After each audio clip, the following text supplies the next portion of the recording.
മാധുര്യമേറിയ ദൈവതിരുനാമത്തിന് മഹത്വം. ഇന്നത്തെ ചിന്തയ്ക്ക് ആധാരമായി രൂത്തിന്റെ പുസ്തകം 1-ാം അധ്യായം 16-ാം വാക്യം. ഈ ഭാഗത്ത് രൂത്ത് തൻ്റെ അമ്മാവി അമ്മയോട് പറയുന്ന ഒരു പ്രഖ്യാപനമാണ് നമുക്ക് കാണുവാൻ കഴിയുന്നത്. അതിങ്ങനെയാണ്: നിന്റെ ദൈവം എൻ്റെ ദൈവം. നമുക്കറിയാം, രൂത്തൊരു മോവാബ്യ സ്ത്രീയാണ്. മോവാബ്യ സമൂഹം എന്ന് പറയുമ്പോൾ ദൈവസന്നിധിയിൽ അവർക്ക് പ്രവേശനമില്ല. അറയ്ക്കപ്പെട്ട സമൂഹമാണ് മോവാബ്യ സമൂഹം. ഈ രൂത്തിന്റെ ജീവിതം നാം പഠിക്കുമ്പോൾ ഒരിക്കലും സംഭവിക്കരുതേ എന്ന് നാം ചിന്തിക്കുന്ന ഒരു വ്യക്തിയുടെ ജീവിതത്തിൽ ഒരിക്കലും ഉണ്ടാകരുതേ, സംഭവിക്കരുതേ എന്ന് പറയുന്ന കാര്യം അവളുടെ ജീവിതത്തിൽ സംഭവിക്കാനിടയായി. അങ്ങനെ അവൾ ഏറ്റവും ദാരുണമായ, ഏറ്റവും വേദനാജനകമായ അവസ്ഥയിലായി. അവൾക്ക് ബോധ്യമായി, തന്നെ സഹായിക്കാൻ ഇനി ആർക്കും കഴിയില്ല. തന്നെ സഹായിക്കാൻ കഴിവുള്ളത് ഒരാൾക്ക് മാത്രമേ ഉള്ളൂ. തൻ്റെ അമ്മാവിയമ്മയുടെ സാക്ഷാൽ ദൈവമായ, പ്യുവർ ദൈവമായ, ഒറിജിനൽ ദൈവമായ, ഇസ്രായേലിൻ്റെ ദൈവമായ യഹോവയ്ക്ക് മാത്രമേ, ദൈവത്തിന് മാത്രമേ തന്നെ സഹായിക്കാൻ കഴിയുള്ളൂ എന്നുള്ളൊരു ബോധ്യം അവൾക്കുണ്ടായിട്ട് അവൾ പറയുകയാണ്: ഈ ദൈവം എൻ്റെ ദൈവം.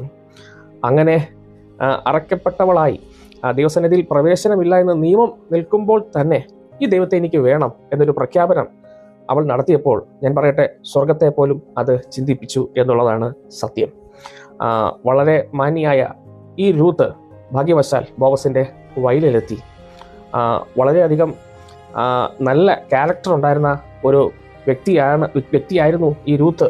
അതുകൊണ്ട് തന്നെ ബോവസ് ഇവളെ വിവാഹം കഴിക്കുവാൻ ഇടയായി. ഇവളുടെ സ്വഭാവം, ക്യാരക്ടറാണ് ബോവസിനെ ആകർഷിച്ചത്. സത്യത്തിൽ ഈ രൂത്തിൻ്റെ പശ്ചാത്തലം നോക്കിയാൽ ബോവസിൻ്റെ വയലിലെ കാല പെറുക്കുന്നവരുടെ കൂടെ പോലും, ജോലിക്കാരുടെ കൂടെ പോലും നിൽക്കാൻ അവൾക്ക് യോഗ്യതയല്ല. ഏറ്റവും ബാക്കിൽ നിന്നവളാ. പക്ഷേ വിശ്വസ്തയായതുകൊണ്ട്, ഈ ദൈവത്തെ, സത്യദൈവത്തെ മുറുകെ പിടിച്ചതുകൊണ്ട്, നിയമങ്ങൾ നിൽക്കുമ്പോൾ തന്നെ, തനിക്കെതിരെ എല്ലാ സാഹചര്യവും വിരോധമായി നിൽക്കുമ്പോൾ തന്നെ ദൈവത്തിന്റെ അടുത്തേക്ക് ചെന്നാൽ ദൈവം അവളെ രണ്ട് കൈകളും നീട്ടി സ്വീകരിക്കും, അവളെ ആലിംഗനം ചെയ്യും എന്നുള്ള വലിയ ബോധ്യം അവൾക്ക് ഉണ്ടായപ്പോൾ, ഞാൻ പറയട്ടെ, അവളുടെ സ്ഥിതി മാറി. ഇന്ന് ബോവസ് അവളെ വിവാഹം കഴിച്ചത് നിമിത്തം ഏറ്റവും ബാക്കിലായിരുന്ന, ഏറ്റവും ഏറ്റവും ഏറ്റവും ഏറ്റവും പുറകിൽ നിന്നിരുന്ന രൂത്ത് ഏറ്റവും മുന്നിലായി. അവൾ യജമാനത്തിയായി മാറി. ഇതിൽ നിന്ന് എന്തോ മനസ്സിലായി? നമുക്കെതിരെ ചില നിയമങ്ങളുണ്ട്, യാഥാർത്ഥ്യമാണ്. ഒത്തിരി ദാരുണമായ അവസ്ഥയിലൂടെയാണ് നാം കടന്നു പോകുന്നത്.